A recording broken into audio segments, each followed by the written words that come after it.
Okay, thank you very much for invitation to give you some introduction and presentation on electricity market, in particular in forecasting electricity prices. Thank you also very much for the short introduction. Currently, I work, as you already said, in the Wrocław University of Science and Technology, where we have a whole team working on energy market. So let me start the presentation.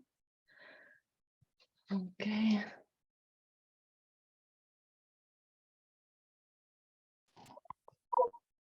Can you hear me well? Can you see the slides? I see good. Okay, thank you very much. Not exactly knowing how much you experience in modeling electricity market and in analyzing, I also introduce a brief introduction.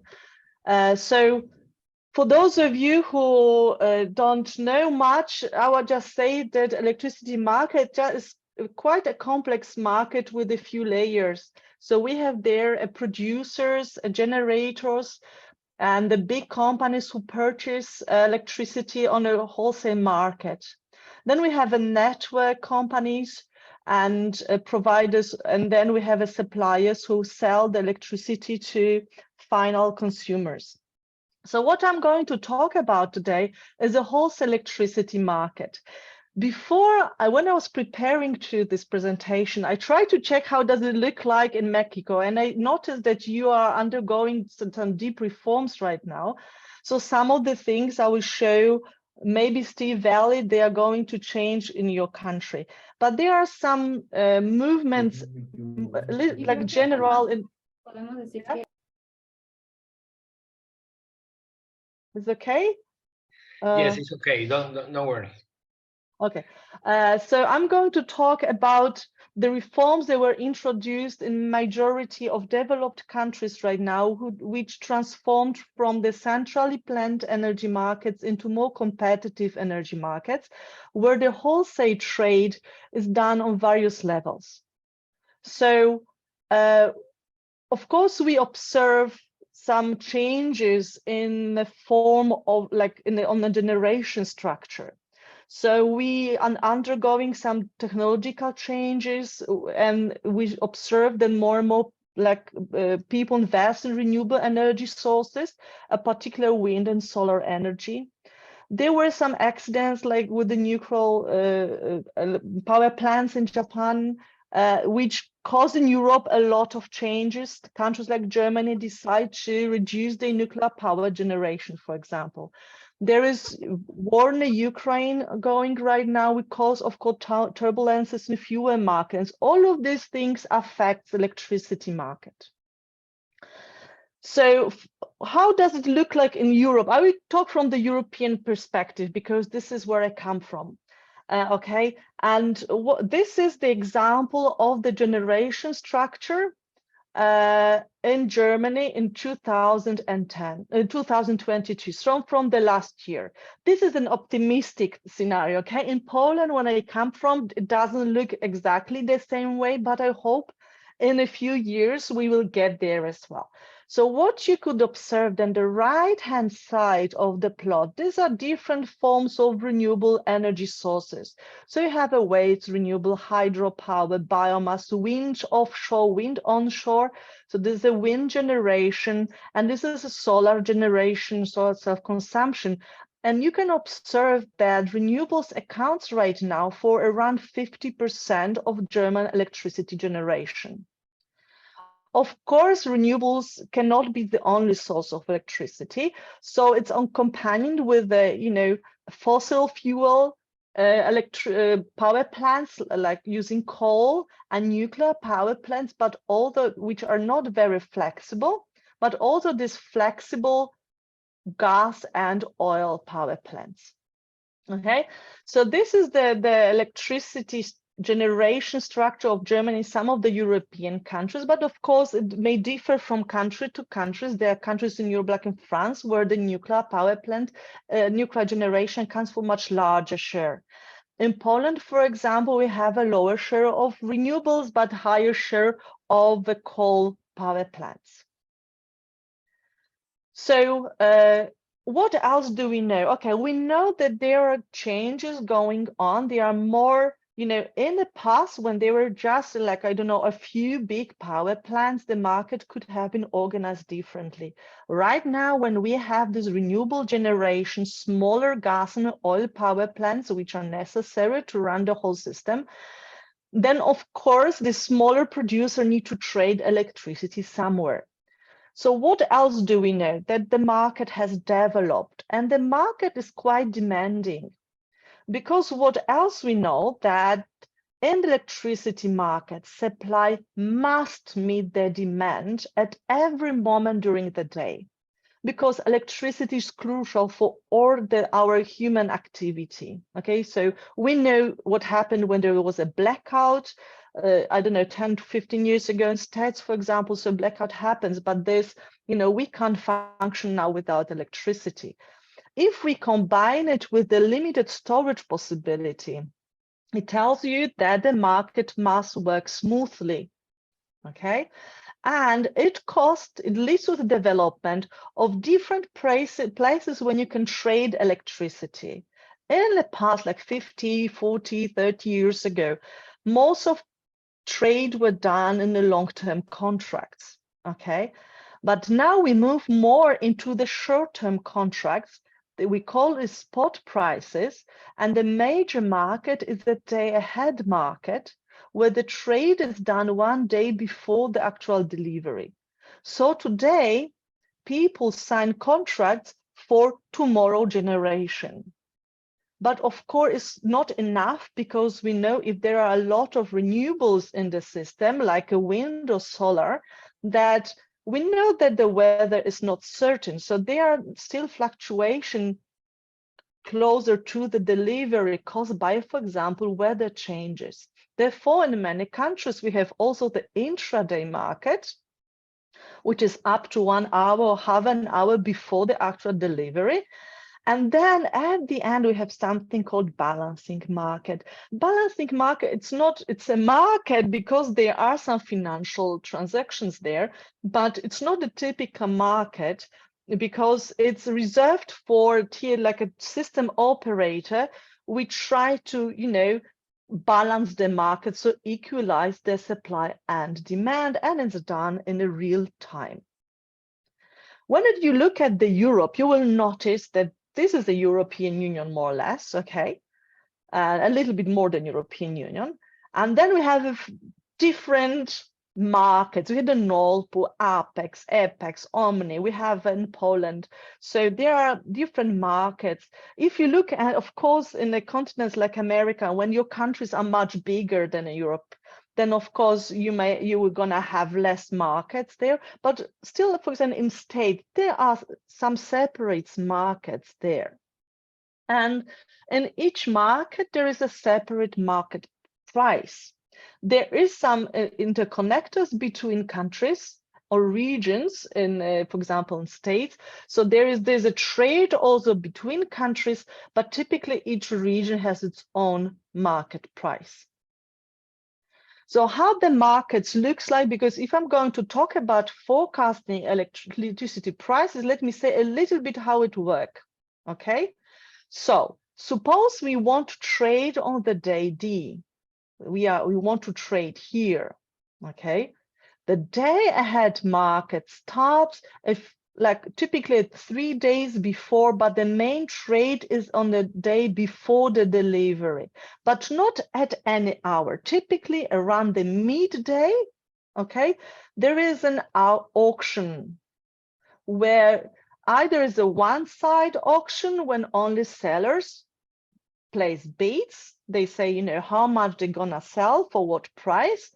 If there's a one-side auction, then there's a system operator says what is the demand. If there's a two-sided auction, then it means that also on the demand side, people place bids in the market and they set a market price.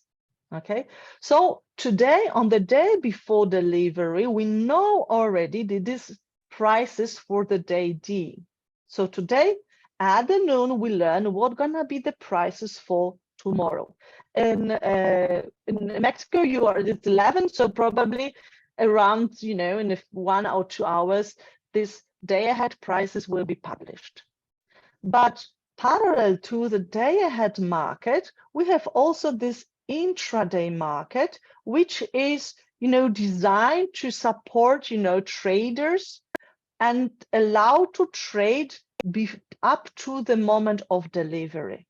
So these auctions, this is typically continuous trading, but not necessary until delivery. Okay, it starts like when the prices are published around, I don't know, noon or 1 or 2 p.m., then the continuous market opens. Okay, and the trade is done until almost the time of the delivery. There are also additional auctions, but this is more details. I will not go into details there. You can find it in publications which describe more or less in more details how the markets look like. Today, I will focus on day-ahead market and also a little bit on the intraday market because I have the results for these two markets. And now this market, how the prices are set. Okay, so we have here this red line and a blue line. Okay, so this is a demand side and this is the red, there is the supply side. Okay, and of course, for example, gas power plants, they have very high marginal costs. So once they start producing, the cost of producing an extra megawatt is quite high. Therefore, they place, they value their production high. And then, then we have, when it comes to this marginal cost, we have a coal power, or like oil, gas, these are the most expensive. Then we have a coal power plant somewhere here. We have a nuclear power plants, and then we have solar and wind generation, so renewables. And then what is surprising, we also have a negative offers. What does it mean and why do we have them here? These are the seller side. So negative price is gonna say that I will produce, give you and pay you. So you take my electricity. Why it might happen? Mainly because power plants such as nuclear and coal power plants, they can't change the generation fast. So they need a few hours in case of coal and a few days in terms of nuclear to adjust the level of generation. So if they are not, they need to give someone the electricity, and sometimes it's cheaper to pay someone to take the electricity than to shut down the generation. So this is the supply side. This is, of course, the demand side. When they intersect, then we have the market price. But before this is a two-side auction. And because there are some shifts in demand and supply, what may happen, notice here, example, we may also have negative prices. And I think this is one of very few markets in the world where you may have negative prices. And this is mainly because we cannot store efficiently electricity yet. Okay, so there are some very limited possibilities of storing electricity. Just a few last slides about like introduction, how the market work. So this is an example of both generation and prices in German electricity market at the end, like in mid of the last year. So what is it? This green and gray areas, this is a generation. By the gray region area is the generation of non-renewable, like a fossil fuel and nuclear power plant. This is quite stable because this kind of generation, like nuclear, as I told you, it's very inflexible. These big parts are connected with coal, but also with oil and gas power plants sometimes. And then the green area, these are the renewables. Because these are data from 1 week, the peak generation associated with the solar generation during the day. So these are, these were nice days. So there are quite a lot renewable generation there, okay? Additional to the conventional power plants generation. Then the lines, the red line is the day ahead price, and the blue line is the intraday continuous average price. So this is an index based on the intraday market to more or less see what are the prices of intraday market. And what you can observe, first of all, there's a lot of fluctuations there, but when there is a peak of solar generation like here, then we have a drop of electricity prices, okay? However, when there is a less solar generation, then we have a rise of electricity prices. So electricity prices are driven very often by something called this residual generation. So this is what is a non-renewable generation. So whenever non-renewable generation is increasing, then the prices are increasing. And the prices are driven by the marginal power plant that enters the market, typically by the most expensive power plant that generates the electricity in the market. And of course, renewables, they have almost zero marginal cost. And in most of, like in all of the market, I know that Mexico is going to change, but or have changed recently, but in all of the market, renewables have the priority during a dispatch. Dispatch is when the system operator, collects all, like Lucy, who plays the bids, for example, and order them accordingly to their marginal cost of generation. So wind, it's very cheap electricity, no cost of generation. Coal is more expensive, and then we have oil and gas generation at the end. Okay, so therefore we say that renewables have the priority during dispatch. So whenever is produced as a renewable is typically sold in the market. So what we observe here, I'm sorry, I just have to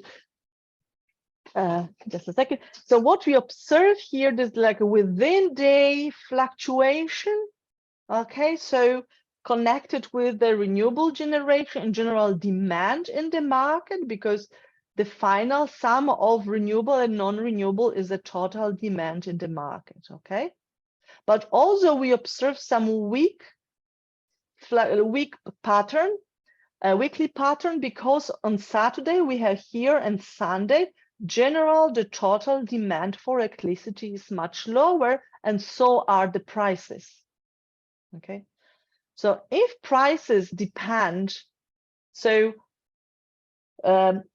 prices depends on many factors, and renewables are one of the very important factors that impact electricity prices. Why? Because they lead to the fall of marginal cost, and there's connected with priority of dispatch. Marginal cost, the cost of generation. It leads to the general fall of prices. And then, so these are the positive sides of renewable generation, but there are some negative sides of renewables, which is the generation uncertainty, because we can't be sure what's gonna be the weather tomorrow or next week, okay? So there is more, and there are a lot of fluctuations of the weather. Sometimes there's a wind, and no, there's the light, there's no, so it costs to some extra price variability. But also there are some difficulties to balance the market. Sometimes we lead to the price spikes. And I will show you in a few slides typical price spikes when the prices are extremely high or very, very low. So this is an example of the data we are dealing with when we describe an electricity market. Again, an example of German electricity market. I have a lot of work done with German electricity market because it's well documented with a very long time series, but of course not only German electricity market, but generally we focus on European, some American, the United States electricity markets. So so the upper part, these are the day ahead prices. So you see they observed like for 4 years, they run smoothly. They have some yearly seasonality there as well, because during the summer, people use air conditioning, and so it's particularly easily observed in the load level. So what we observe that there's a little bit, like there's a decrease during the fall, or it's quite low level during fall or spring, a little bit more during the summer, and then we have a winter when the people use more electricity to heat their houses, to light their house, and we have a drop of demand during the Christmas time. Okay, so we can observe a similar pattern, some pattern of behavior in electricity prices, but then we have this, extreme low prices, like the average level here, let's say, was like 50, but we have a prices minus 100 or plus 100. Why not? And in some other markets, for example, Nord Pool market, Europe, these jumps are even bigger. Okay, so, and we will try to forecast these prices, because they are very needed in everyday operation of sellers, buyers, general traders of electricity.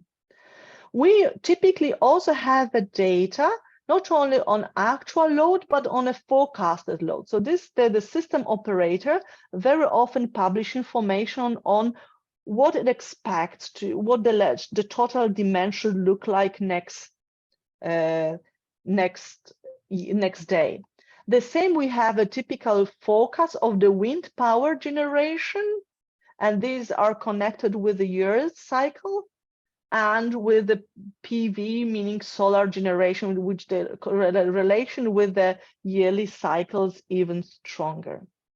So because this information is published, is available for market operators, then it's very reasonable to use it when you try to model the outcomes of the prices in electricity markets.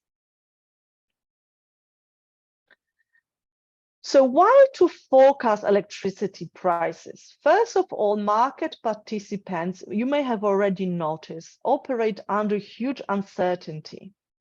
If they sign a contract, even a long-term contract, they typically relate it to the spot prices, okay? And the spot prices varies a lot. Moreover, many market participants trade electricity in these power exchanges when they need to place bids and sign contracts. And then, of course, they need to know generally what kind of offer to place to earn as much as possible, okay, or not to lose money. It's often very needed to know when they're going to be negative prices, because maybe then some producer will curtail the production in advance not to lose money. As I told, generators need to plan production, especially conventional power plants need several hours to adjust generation or a day. So they need to know what's gonna be the expected level of prices during the next day. Also, there is a need of a constant balance in the market, which may be helped, supported by a storage utility. But again, storage utility then should know when there is a need for this extra electricity they store, when they should sell electricity, when they can purchase electricity. So again, they need to forecast the electricity prices. And moreover, they need to do it at least one day ahead when the day ahead market operates. Okay. So therefore, market participants, especially those who trade in a power exchanges, there is a need for forecasting of electricity prices, and correct, more precise predictions can lead to some financial gains. Okay, so forecasting is needed, but as I told you, it's not an easy field. Okay, forecasting electricity prices. Why? Because there's a large variability of prices, which I already showed you. There are different types of seasonality in the data. There is a daily, weekly, yearly seasonality. So a lot of, seasonality there. there is a strong dependence of prices on exogenous variables such as load, renewable energy production, fuel prices. That we observe a spiky behavior, they are positive and negative price, and there are these negative prices which cause trouble. If you get a little bit more experience in modeling, what you very often try to do, you try to normalize the variance of the variables with, for example, logarithm transformation, but you can't do it if you have a negative prices or prices close to zero. So when I think about forecasting, what do I typically think about? Typically, people think about point forecast. So they say, we have some history here, and we want to see what's going to be the prices during the next day. So I want to get the result. Then, for example, during the at noon, the price gonna be 23 euros. And this is exact number, okay? So this is a point forecast. But point forecast does not tell you much about how risky is this approximation, because you always may get a number, but sometimes the number is very certain, is very precise, and sometimes there's a lot of uncertainty about the number. And this is needed for risk assessment and for quite reasonable planning. So what you may look at, instead of just looking at points, you may look at the intervals, prediction intervals. They show you, for example, that the price, for example, for the noon, the price should be between the lower and upper triangle with the probability 90%. And sometimes the prediction interval is wider as here, and sometimes it's much narrower as here. So there is less uncertainty about the night hour prices than during the peak hour prices. Instead of just looking at the intervals, you may look at densities. So there are not only quartiles, but 99 quantiles, for example. And some people also try to focus paths, so possible paths of prices, again, for risk management. So today I will focus on point and probabilistic forecast. And when it comes to probability forecast, I will look at more prediction intervals as a basic thing for probabilistic forecast. So let's start with the point forecast. How they are evaluated. Just a few words. I hope some of you already know it. So this is just a revision. But generally, in all kind of research, what we do, we design experiment which use a rolling window. So we, for example, take a 2-year in the past, and we say, suppose we are then at the end of this 2-year period, and we want to predict 1 day ahead. Once we do it, we close our eyes and we shift the window by the 1 day. And again, we repeat the exercise. So then we have a set of predictions which we can compare to the actual prices, but they are the out of sample predictions, because we separate the information we use to estimate, to calibrate a model, and this window which we use to estimate model parameter, and we predict the values outside of this set. So this is like out of sample errors. What are the forecast errors? Typically, I will denote with a hat, this is a prediction. Without a hat, this is the actual observation. So a forecast error is, of course, the difference between the prediction and the actual observation. And then typically we aggregate these errors with different measures. Most common are the mean absolute error or root mean square error measures. In other fields, we use also the percentage errors. But as we will divide it by, for example, the level of prices. But we can't do it in the electricity market. We can't have these relative measures because we have prices close to zero. And if you divide by something close to zero, you may get the very misleading results or negative. So typically, we are not using these relative measures. So what kind of models do we use to forecast electricity prices? Typically, we start with the linear models, and I will not get into much detail, just to show you the most common and agreed more or less as the benchmark in the literature. Very nice working model is the autoregressive model with exogenous variables. So DA is the day-ahead price of the day D and hour H. Because we place all the beats for all the hours at the same day, that when we want to predict the price at the hour H, we don't have information about the previous or the next hour, okay? Because they are all unknown.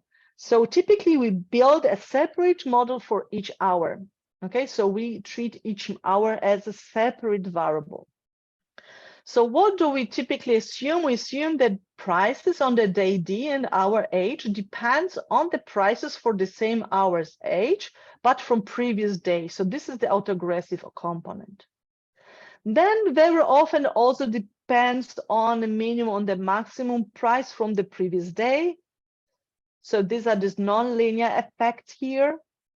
Last known price, because when we place the bid, we already know the prices, they had prices from the previous day.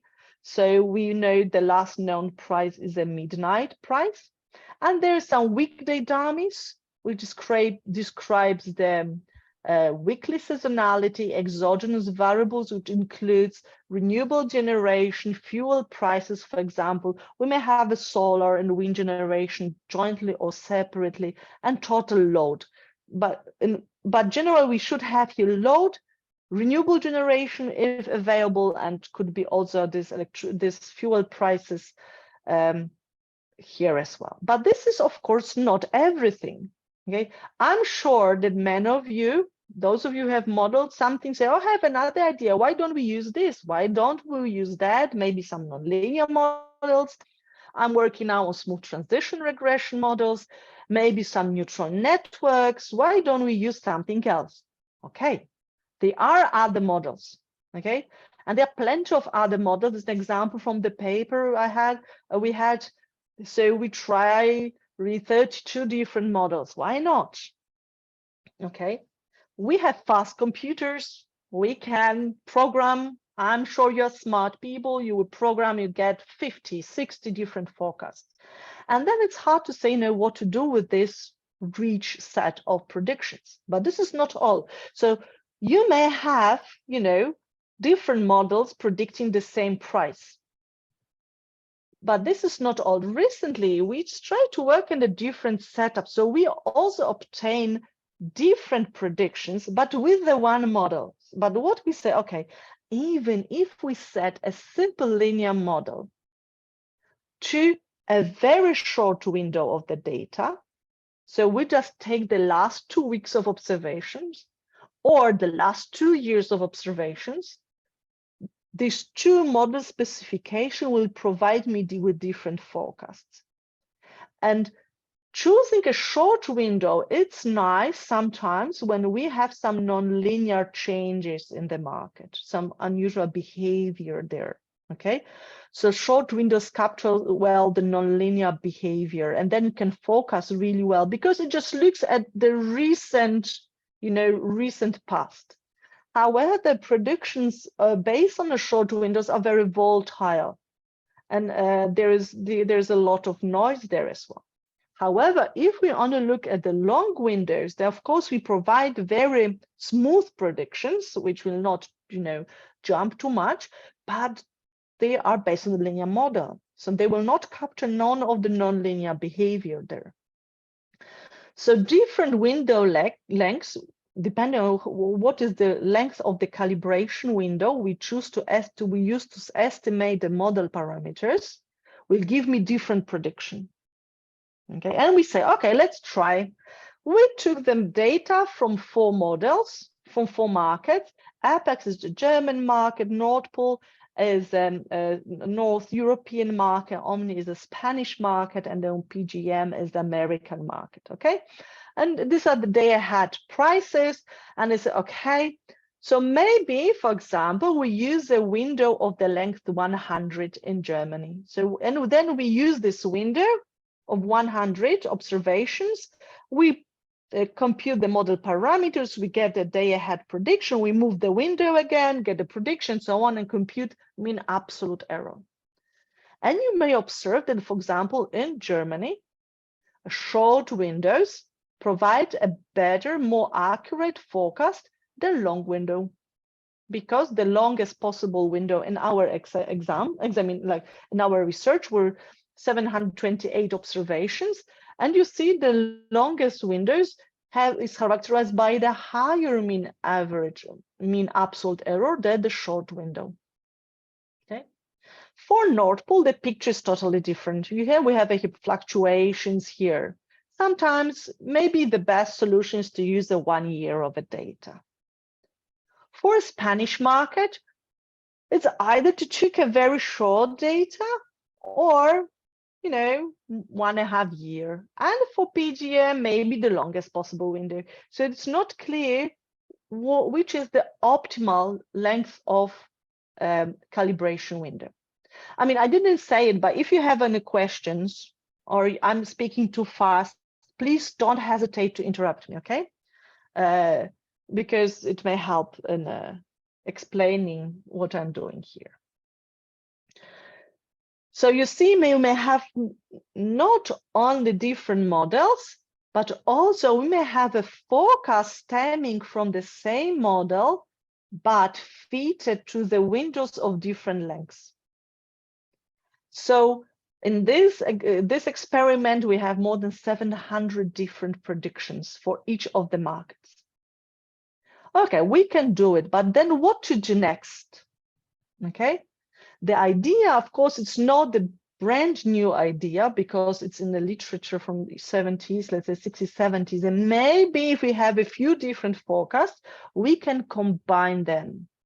Okay, what I mean by combining, we can assess the weights to each individual forecast. In this case, individual forecast is the forecast coming from a model fitted to the particular window size.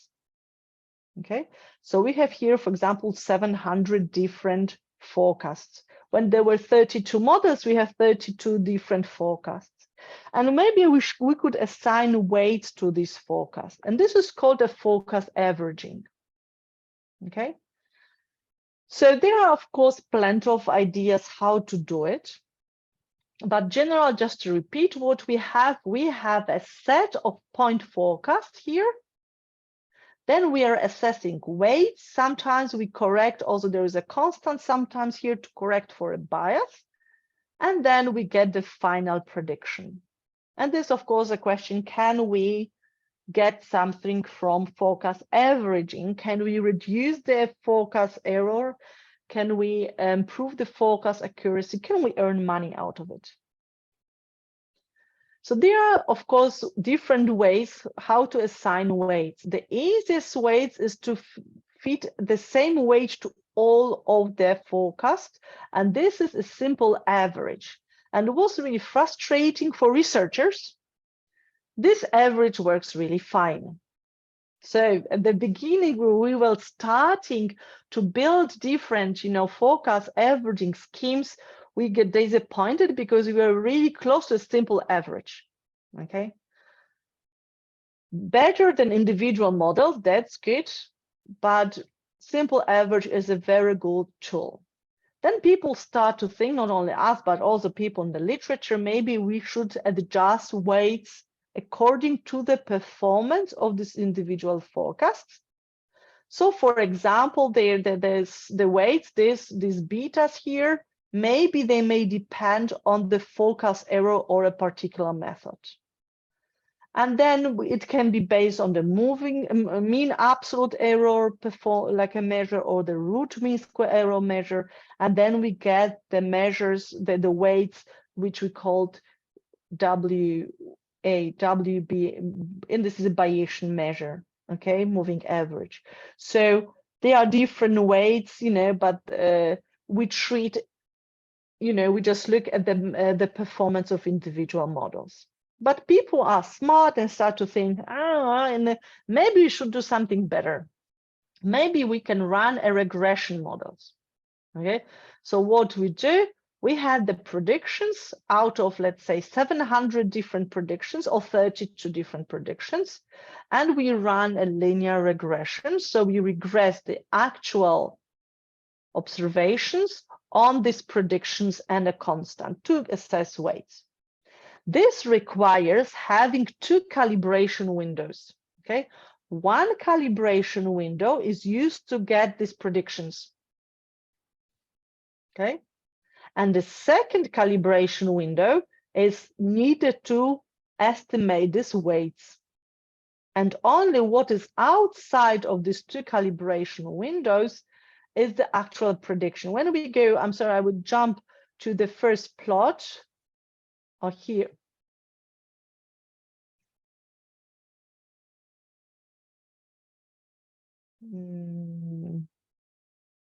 I have here some more prices. I know I should, just a second. I just want to show you this calibration window division.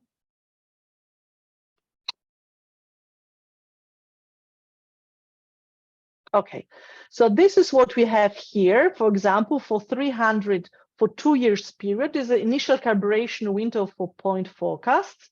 Then we use this data to get the weights in the average, in the the weights to average predictions. And this is actually our test period, okay, when we will finally somehow compare different forecasting methods.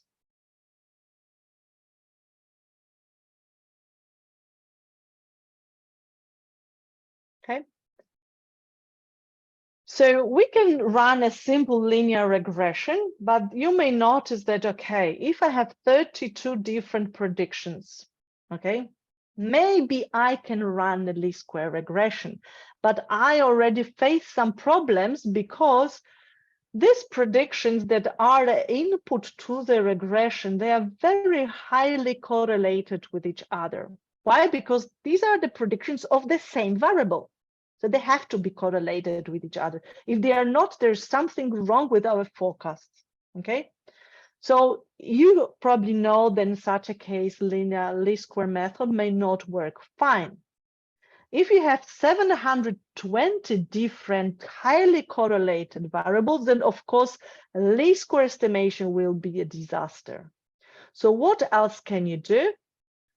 There is a method called lasso, which assign, this is a shrinkage method, the regularization method, in which you can have as many variables as you want in the regression because it shrinks the parameters, these betas towards zero. Why it shrinks these parameters? It shrinks because in a maximization setup, there is not only the sum of squares of residuals, as here in the least square estimation methods, but there is also a penalty for non-zero parameters.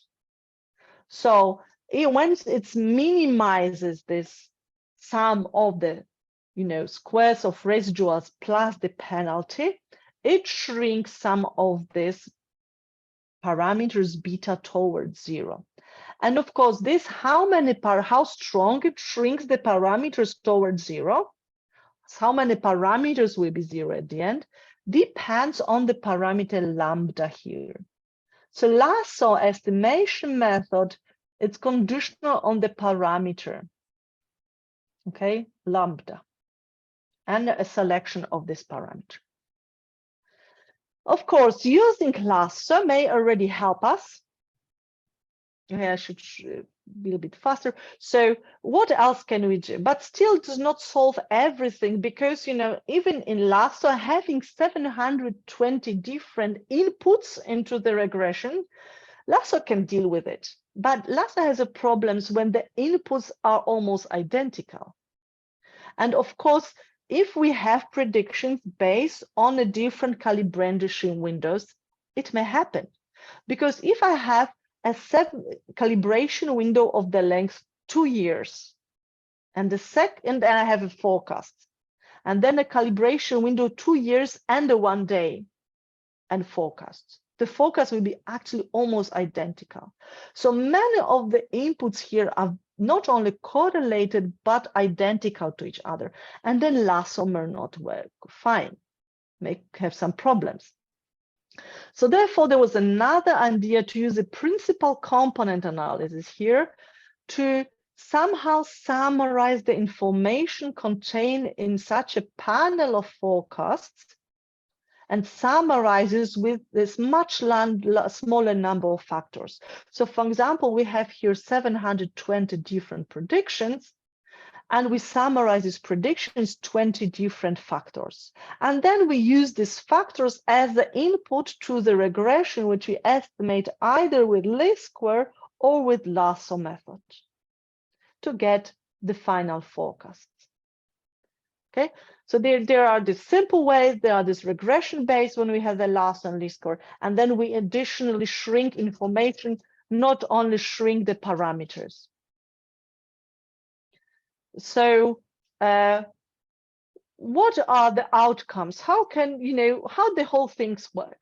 So first, let me show you average. I will show you the result for the research when we average predictions stemming from different calibration windows. Okay, we have here first 3 markets. They are the German market, day-ahead market, and the typical intraday market, where we focus 3 days ahead, like 3 hours only ahead. Okay, so this is an extremely short forecast. And this is a day ahead forecast of the intraday market. So what we have as a benchmark, these are the prediction based on the window of 2 months, a year, and the 2 years is the longest possible window. And then we select, among all that we calculate, we use, all kind of different lengths of the calibration windows. And then we select ex post, the best one. Of course, you can't do in real life, because in the real life, you can't select the best one because you don't know what's going to be the best one. So just to understand how the whole thing looks like. So for example, for the day ahead market, the best was like a 3 months, a quarter window. From day ahead, intraday market forecast day ahead, there was like 1.5 years, and from intraday there was like the whole sample 2 years, the 2 years window, the longest possible window.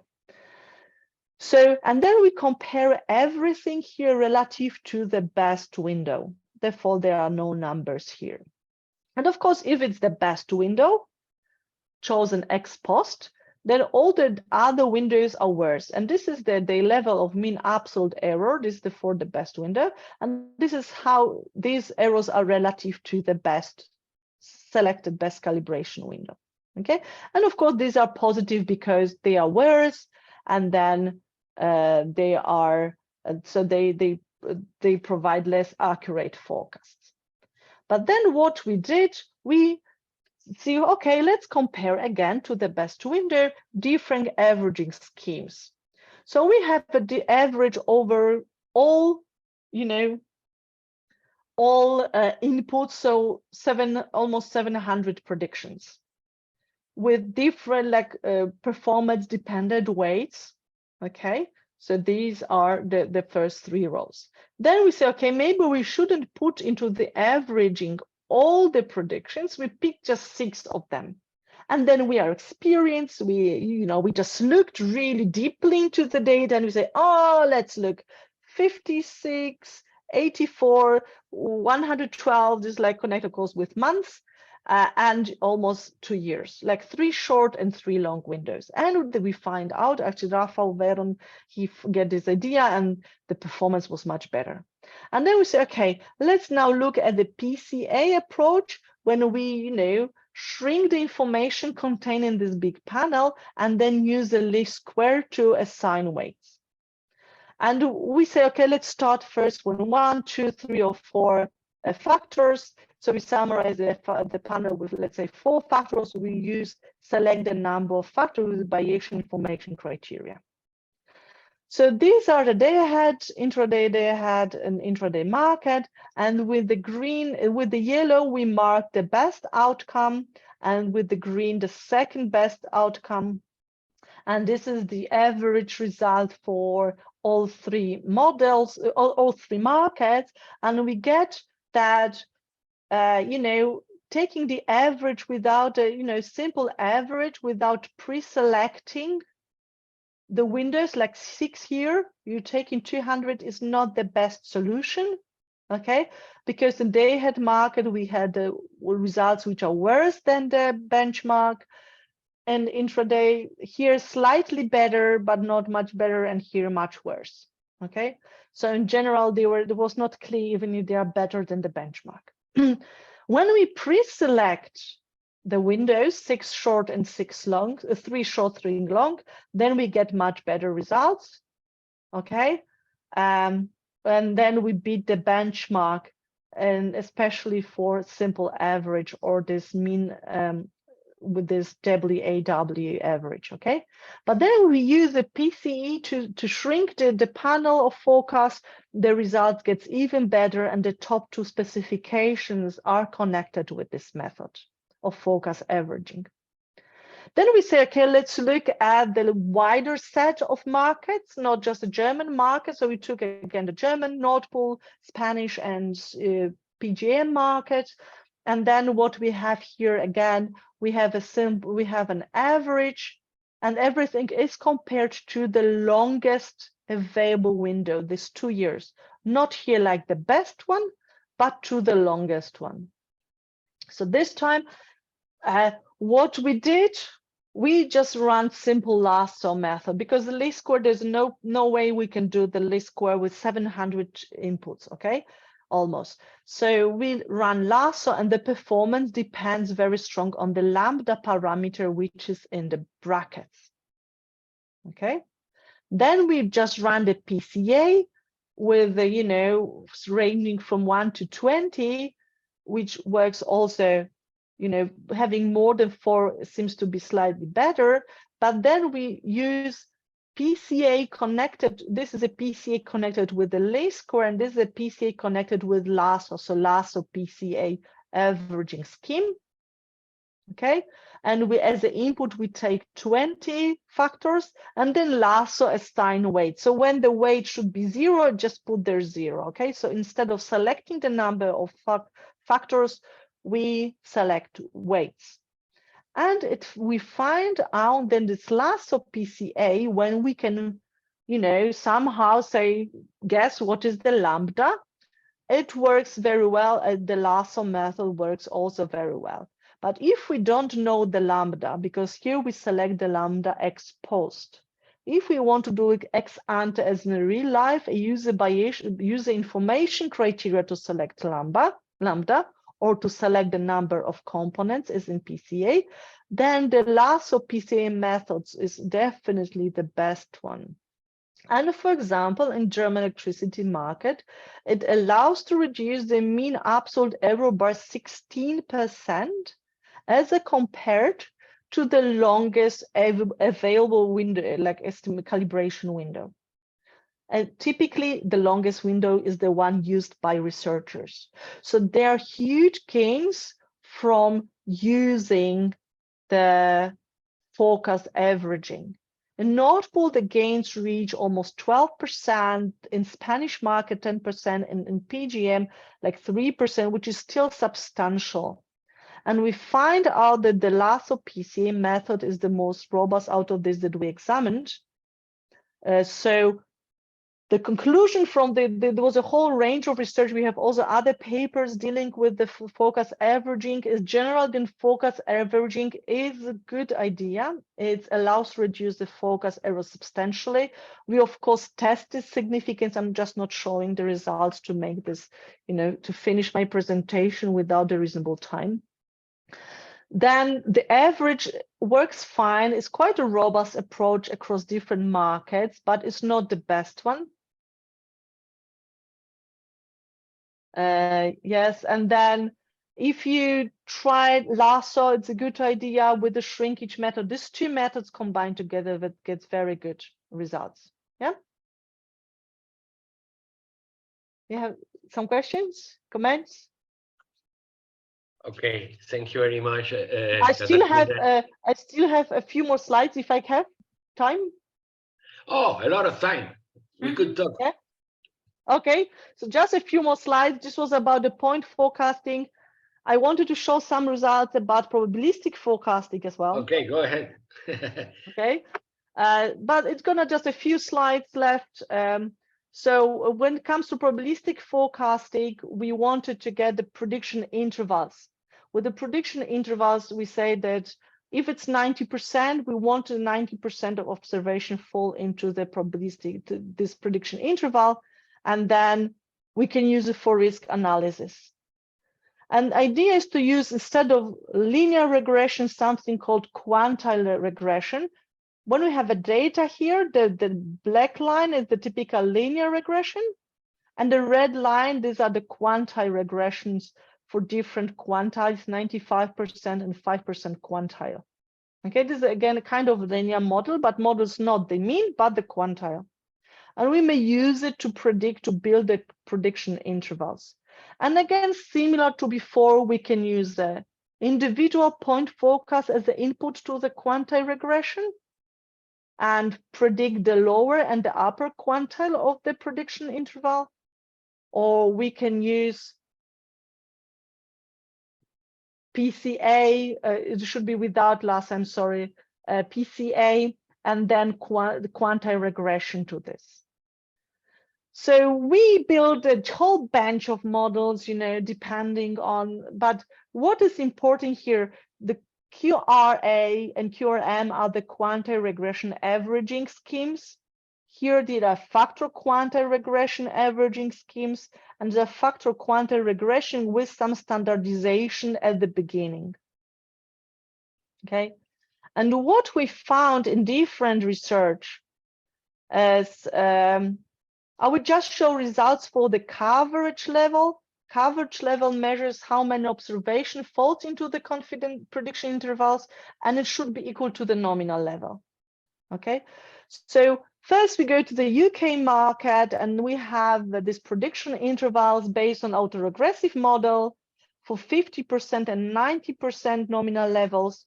We see that the numbers are different, that is 50 and 90, and differ substantially. Then we apply quantile regression averaging, and they were still much lower than the nominal levels. And with factor quantile regression, it's very initial research, but already published in International Journal of Forecasting, they were better than other counterparts. So including factor shrinking information was very important. Then we apply it again to different markets with the standardization of the factor quantile regression and different specification in the previous paper, and then we get the very good results. Then when we wanted to get 80% prediction intervals, we get exactly 80% as we needed. Also for 90 and 98% confidence intervals. Whereas for quantile regression averaging for this first two rows, it is a well-known result that the prediction intervals are too narrow. If you apply quantile regression directly to the data instead of to prediction, not for averaging, but for estimating, the prediction gets even more narrow. It brings me almost to the end. So the main conclusion from this part is a direct method for when it comes to the prediction intervals for probabilistic forecasting, direct methods like the autoregressive quantile regression provide too narrow prediction intervals. Quantile regression averaging is a good idea which allows to link point and probabilistic forecasts. However, if we apply directly quantile regression, then again, the prediction intervals are too narrow. If we combine it with the factor model, we get much better results. And this brings me to conclusion. I managed within 1 hour almost, that I'm hopefully convince you that I hope you know and agree with me that a wholesale electricity market is very important for the economy. So it's good to understand what's going on there. And that forecasting of electricity prices is necessary for making rational trading, operational decisions in this market. And there's a need for both point and probabilistic forecast. I didn't talk much about probabilistic forecast because I spent I decide to spend some time on point focus, but there is a need for it. And there is a growing literature on, there's a big literature on forecast electricity prices.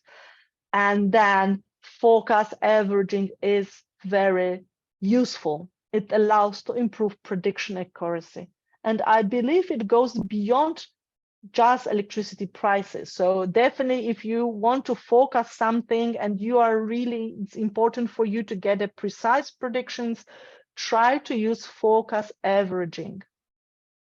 And then you can average across different models or results from the same models, but based on different calibration windows. And then method exploring this large set of predictions allow to forecast the level of prices and assess the risk more accurately than the simple methods. And here I encourage you to eventually try this PCA-based method with lasso or quanta regression. So this brings me to the end. If still after the discussion you have questions, you may of course contact me. This is my email. And yeah, this is all what I prepared for today. Thank you. Questions? Thank you very much. There are questions? I have some, but I want to know if the other participant want to say something. ¿Hay alguna pregunta en el público? ¿No? Bueno, voy a hacer las mías entonces. I'm so scary. No one wants to ask me anything. Okay. Well, I have five questions. Oh, great. The first is in your model RARX model. Yes. You present in the linear part, you use delay of 1, 2, and 7. Yes. These are the time is for hours. Our 8? prices. Yes. Our prices, isn't it? Yeah. So it's understandable the delay 1 and delay 2 because why there are not delay 3 or 4? You find some kind of the kind of correlation or something like that? No, just experience that they didn't. I mean, the 7 days is a weekly seasonality. Okay, it's clear. And then we find out, of course, you can put there more. And actually, if you then average forecast, it's maybe easy for you if you want. But there's the very short the history, like 1 day, 2 days ahead has the most important impact. Okay, and most of it is already there. Okay, so of course, if you run and get a test, you may get these coefficients are still significant there. But forecasting perspective is slightly different. We look what works the best. Okay. And it worked the best. Okay, that sounds good. The second question is you use short, long, and different windows during your approach. Yes. My point is the length of the window necessary for forecast is probably related with the length of the interval which give information for the future. Can you consider the use of mutual information function in order to decide the length of these windows, or you are using your experience? Okay, the thing it was here, we had also research, and this is more Rafael with the students. He tried different methods maybe to select the optimal calibration window length. Okay, different ideas of stepping functions, you know, breaking processes, but it turns out that it's extremely difficult to select the best window size. So instead of selecting the best window size, we take all the possible window sizes. This is what we did here. We say, we don't know which is the best, 100 or 700. So we take both of them. Brute force of computer to the end. Yes. But then, of course, there's some computation, but it turns out that both short and long windows provide information different. Okay. And in some days, the short windows are better, some the long windows. But when we use this factor analysis there, okay, we somehow capture it, because what we find out that some factors are responsible for like a general level, maybe connected with these longer windows. Some factors are more associated with the shorter windows. Okay. And you use in one of the methods of optimization, we introduce a penalty member terms with lambda. Yes. There is a threshold in this parameter lambda, or you don't see just a continuous behavior? Okay, the thing, there's more, this is more, okay. Typically, if you want to select lambda here, because you can select ex ante, say it's 10, and you run for lambda 10, but it's non-optimal. Okay.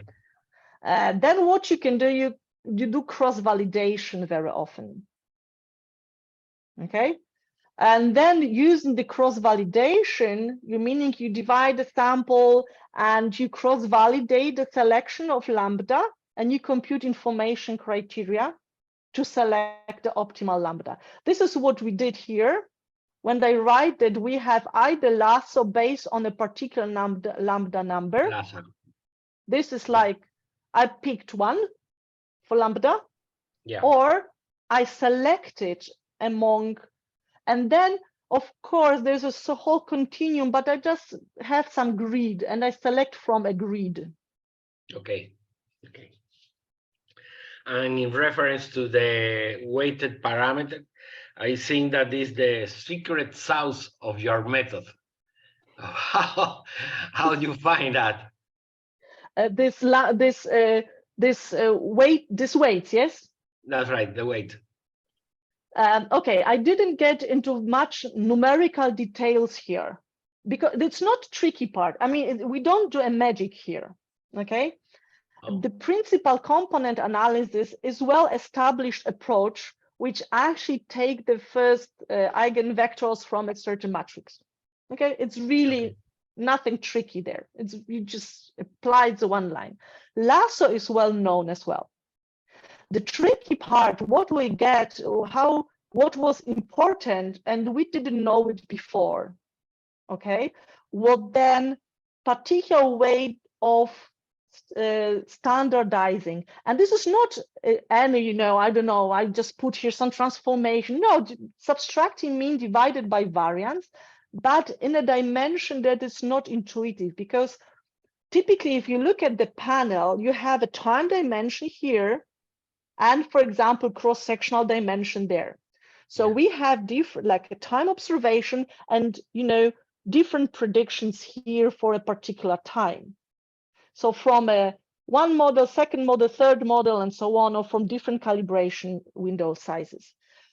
The intuitive way of standardizing is in column. This is how people typically approach the problem. But we get that much better and efficient to standardize in a row instead. And this has good intuition that we just look at a particular day, okay? And we want to see how much the predictions from different windows differ from each other. And this is really helpful then in assigning weights. We have days when the prediction from different windows are very similar to each other. There's a little variability between them. Okay. And there are days with a lot of variability, and this already give a hint then the interval should be wider, there's more risk in forecasting, and so on. And so on. Yeah, thank you. And finally, I see that using the principal component analysis, the best result is by 5 components. You mark it in green. Here, I'm sorry. Back when I have a point forecast. That's right. Okay, here was the idea with selecting just, 4 PCA, and typically 4, 5 is enough. Okay, having here 5 was really good result. That's right. That's right. 5 is the best. Yeah. 5 is the Yeah. best. But we could do better. Really? Let me tell We you could do something. better because here, for example, in Nord Pool, it's like second best, and PGM is the second best. Yeah. Yeah. So maybe in this, further, typically the first component describes the majority of things happening in the panel. Okay. Okay. But there could be something else going on.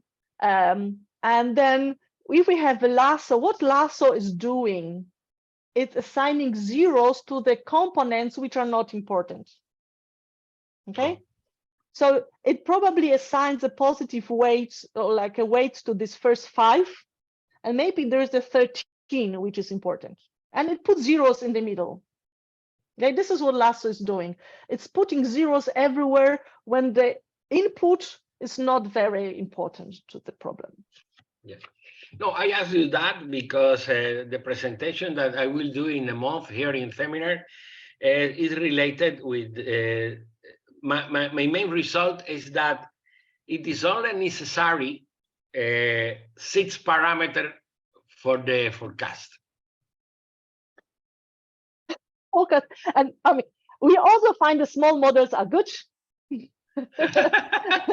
And then, for example, if you have here focus averaging, and we have here 700 inputs to the average, or 6 inputs, 6 inputs works much better. Much better, okay. Yeah, than 700. You can't use a lot of information without somehow aggregating it, because you have so much noise that you are lost. Therefore, we're using this factor analysis to somehow aggregate the information. Okay, okay, I agree. Thanks, that's all my questions. Thank you. ¿Alguna otra pregunta del público, por favor? No hay, Ricardo. No? No. No, no. What a pity, Katarzyna. Well, thank you very much. I highly appreciate, again, your interest in participating in our seminar. In few weeks, I will send you a constance of the participation for you. And we have the tradition here in the seminar of collect the best talk in the seminar in a group of publication. We have a collection. If you want, I will send you the detail in the case you are interested. Yeah, it will be interesting to see. Okay, thank you very much. Thank you very much. Again, if you have some question later on, but you were afraid to ask, please don't hesitate. You can write me. Kindly, you could send your presentation to yes. Rosie. Okay. Yes. Okay, Well, thank you very much. Have a nice day. It's already night in Poland. Not very late night, but it's dark already. We have still winter, You have summer, we have winter. What time is now in Brakel? No, it's not. It's 7:15, so it's not late, but it's totally dark already because we still have a winter time. So I wish I'm in Mexico right now. For some sun and some summer. In my city here in Mexico, I have now 35 degrees. Or maybe I come then in spring. Not in a Mexican summer. Okay, thank you very much. I hope you have a nice day. Goodbye. Thank you very much. Bye, doctora. Bueno, nos vemos, chicos, en